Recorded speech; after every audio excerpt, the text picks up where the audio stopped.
Момун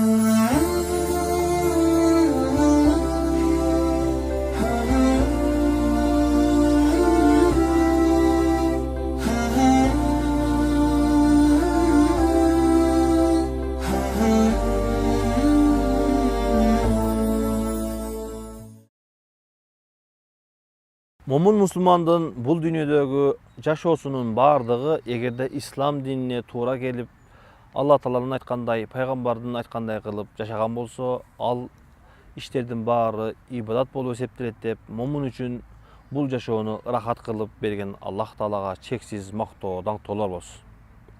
Жана орозо айында ибадатка берилип, өзгөчө акыркы 10 күндүктө этикафка отуруп, момундар үчүн чоң үлгүлөрдү көрсөтүп кеткен сүйүктүү пайгамбарыбызга салам жана салаваттар болсун. Ассаламу алейкум, урматтуу телекөрүүчүлөр. Сиздер орозо айына арналган Райян теледолбоорун көрүп жатасыздар.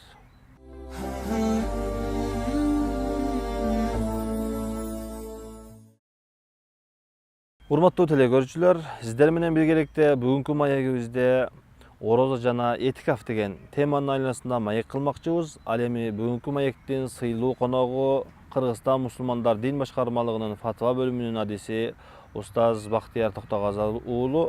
Ассаламу алейкум устаз, кош келипсиз. Салам. Аллах сизден ыраазы болсун. Орозо жана этикаф дегенибизде, этикафтын биринчи бизге кыргызча маанисин тактап кетейли, андан кийин сөздү улантабыз. Бисмиллахир-рахманир-рахим. Чексиз аламдарда жараткан Алла Таалага чексиз мактоолор болсун. Сүйүктүү пайгамбарыбыз Мухаммад саллаллаху алейхи ва салламга Алланын саламы жана салаваттары болсун. Этикаф деген сөз бул араб тилинде акафа деген сөздөн алат. Бул бир жерде туруу. Ал эми шариаттагы мааниси бул мечитте ибадат, ошол жамаат менен окула турган мечитте ибадат кылып, ошол Рамазандын акыркы 10 күнүндө ибадат кылам деген ниетте калууну, мечитте калууну муну этикаф деп коет да. Бул ошо кыскача мааниси. Алла ыраазы болсун устаз. Эми этикаф дегенибизде, этикафтын негизги болгон нерселери эмне? Этикаф эмнеден турат өзү негизи? Бул мындай деп айтсам болот да. Бул Рамазан айы бул өтө бир маанилүү 12 айдын бир маанилүү айы.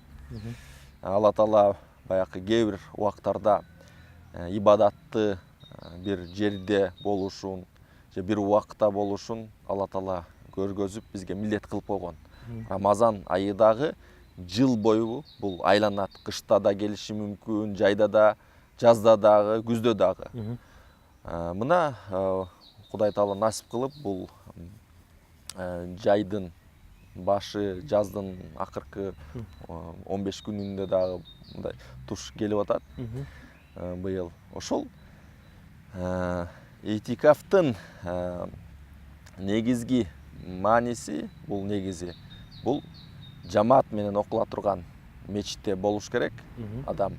Анан сөзсүз түрдө бул дүнүйө ар кандай иштерден оолак болуп, сөзсүз түрдө ошол 10 күн бою дүйнө иштеринен алыс болом деген ниетте барып Кудай Таалага жакындаймын деген мааниде өткөзчү 10 күндүк да.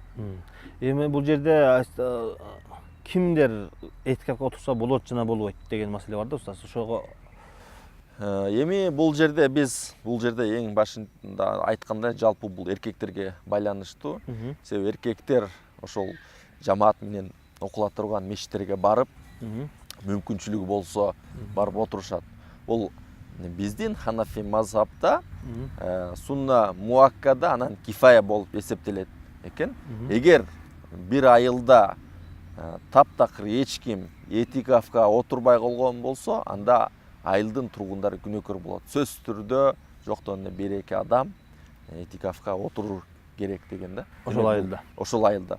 Бул дагы кандай болсо, ошо пайгамбарыбыздын көрсөткөн бир сүннөтүн дагы да тирилтип эл арасына жайуу болуп эсептелет. Байкашымча бул устаз бүгүнкү күндөгү мындай жоголуп бараткан сүннөттөрдүн бири экен да. Азыр мисалы үчүн этикафка отурган мечиттер аз да. ооба аз. Ошондуктан биздин ушул аракетибиз ушул элдин калың катмарына ушул этикафты ушул акырдагы 10 күндө Кудай Таалага жалбарып, жакындап тооба кылып, зикир кылып Алла Таалага жакындай турган бир жолду элдин калың катмарына үйрөтүү да. Себеби сүйүктүү пайгамбарыбыз Мединага жер которуп келгенден кийин таптакыр таштабаптыр. Дайыма Рамазан келгенде этикафка отурчу деп аны ошол пайгамбарыбыздын жубайлары, сахабалар дагы сыпатташкан да. Эми устаз бул жерде 10 күн көп дүнүйө иштер менен алек болбостон, мешиттен чыкпай ибадат кылсын деген маани болуп жатпайбы? Ошон үчүн суроо туулат да бул жерде суроо. Эмне үчүн эми орозонун башка күндөрүндө кылса деле болот, башка күндө деле отурса болот, бирок өзгөчө орозонун акыркы 10 күндүгүндө пайгамбар ушундай кылып отурду. Эмне деген данышмандык бар бул жерде? Эми бул жерде сиз айткандай бул жерде данышмандык бар деп аалымдар ушул чечмелешиптир. Себеби билесиз, Курандагы ушул акыркы ушу Рамазан айында түшкөн. Рамазан айында болгондо да ошо Кадыр кечесинде болуп атпайбы? Алла Таала өзү Куран Каримде ошо Кадыр кечесинде өзү сыпаттап баяндап атат да. Ошо Куранды биз Кадыр кечесинде түшүрдүк. Кадыр кечеси болсо бул 1000 айдан артык деп. Бул жерде ошо менен биргеликте ошо 10 ошо этикафтын 10 күнүндө Кадыр кечеси дагы болушу ыктымал. Себеби кандай деген сооптор, кандай деген мүмкүнчүлүктөргө ээ болот да ошол этикафка отурган адам. Себеби бизге ошол карапайым адамдарга ушул дүйнө иштеринен мындай бөлүнүп, сурулуп чыгып, мындай бир жылдык ушул бир жылда эмне кылдым, бир эсеп кысап кыла турганга бир мүмкүнчүлүк болгон бир чоң убакыт десек жаңылышпайбыз да. Бул жерде эми адамдарды 5 убакыт намазга Аллах Таала буйруду. Буга деле аз эле убакыт кирет. Эми ошол 12 айдын ичинен ороз айын тандап, ороз айдын ичинен дагы 10 күндүгү тандагандыгы бул эми ошол бир жылдык мындай ачып тапшыруу күн деп атасак дагы болот экен да. Да, ошондой деп да атасак да жаңылышпайбыз да. Себеби маанилүү баягы күнүмдүк жашоо тиричиликтин айынан адамдар керек болсо ошол бир күндө эмне кылганын дагы билбей баягы жашоо уланып кете берет да. Бизде баягы адам катары, инсан катары акыл эс берген Алла Тааланын мүмкүнчүлүктөрүн карап, биз эмне кылдык, эмне кылып атам, мен акыретте эмне кылам, Кудай Тааланын ошо милдеттерин, парздарын аткарып атамбы, коомчулукка эмне пайда кылып атам, мен пайдалуу ишти жасап атамбы азыр, же бир элге зыян келген ишти жасап атамбы, кайсы багытта баратам деп, кайсы багытта баратам деп мындай эсеп кысап кыла турган чоң мүмкүнчүлүк болгон айда. Бул жерде эми дагы сурап кете турган нерсе, этикафта бизде азыр эми ибадаттардын түрлөрү көп болуп жатпайбы устаз? Намаз окуйт, зикир кылат, Куран окуйт, балким сабак алат, сабак окутат, балким эгерде билген болсо, ошол ибадаттардын эң өзгөчөсү ушул этикафка отурган адамга кайсы ибадаттар мындай өзгөчө осуят кылынат? Эми бул этикафта адам өзү жеке болот па, ошондо баягы Куран окуп, Куран айы болуп атпайбы? Рамазан айы ошо Куран окуп, зикир кылып, дуа кылып, Алла Тааланы жалбарып, бул эң баягы маанилүүсү ошо жеке өзүнө катары. Ошо менен биргеликте кийинки баскычтарда баягы ошол мүмкүнчүлүк болсо ошол жерде элге баягы үгүт насаат сабактарды уюштурса деле ал дагы бир жакшы жагы бар да. Эм кандай гана болбосун, баягы ибадат менен өткөзчү айда. Жана орозо айында адам өзүн тазалоо, рухун тазалоо деп айтып атпайбызбы? Эми өзгөчө ушул акыркы 10 күндүктө дагы мен ойлоп турам да азыр. Адам өзүнө көп көңүл буруш керек экен депчи.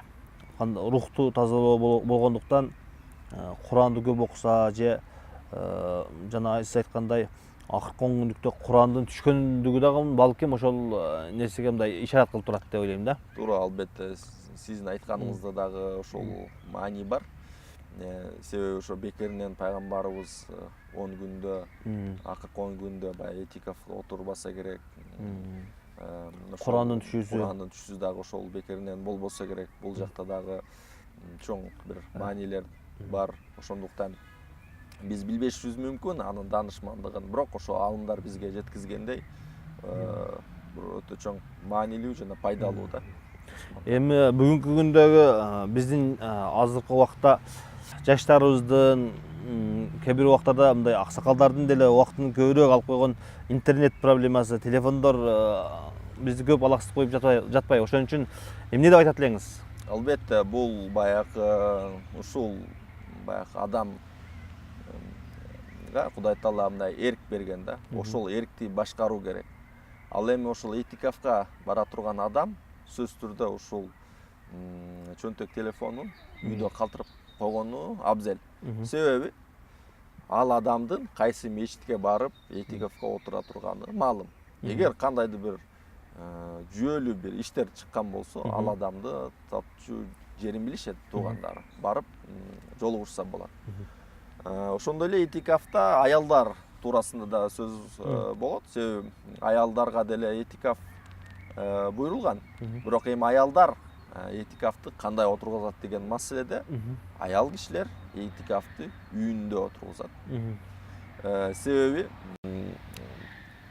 бизде баягы мечитте эркектер барат, аялдар болсо үйдө отуруп, өзүнүн үйүндө этикафты өтүргөнү жакшыраак. Бирок кадимгидей эле тирилеген үйдөгү бала чакасы. Албетте, үйдөгү тиричилик жумуштарын кыла берет. Баягы себепсиз кандай бир шылтоолор менен эркекке дагы тиешелүү. Себеби баягы этикафка отурган адам ошол ибадат менен гана алек болуш керек. Соода сакытыкка чыгам, же болбосо бир киши менен сүйлөшүп келем, дагы оорукчаны зыярат кылам, дагы башка ушундай маселелерден алыс болуш керек. Этикафка отурган адам керек болсо жума намазга дагы эртерээк чыкпайт. Эгер жума намаз окула турган мечит бир узак боло турган болсо, ошол мөөнөттү кайсы убакта жетет, кайсынча убакта жетет, ошол мөөнөттү ченеп, өлчөп, мындайча айтканда бир 30 мүнөттө жетем деп турган болсо, ошо 30 мүнөттө чыгып, барып, кайра кайтып келет. Баягы сырткары, андан башка сырткары, өзүнүн муктаждыктарынан сырткары болгон иш-чаралар менен алек болбойт.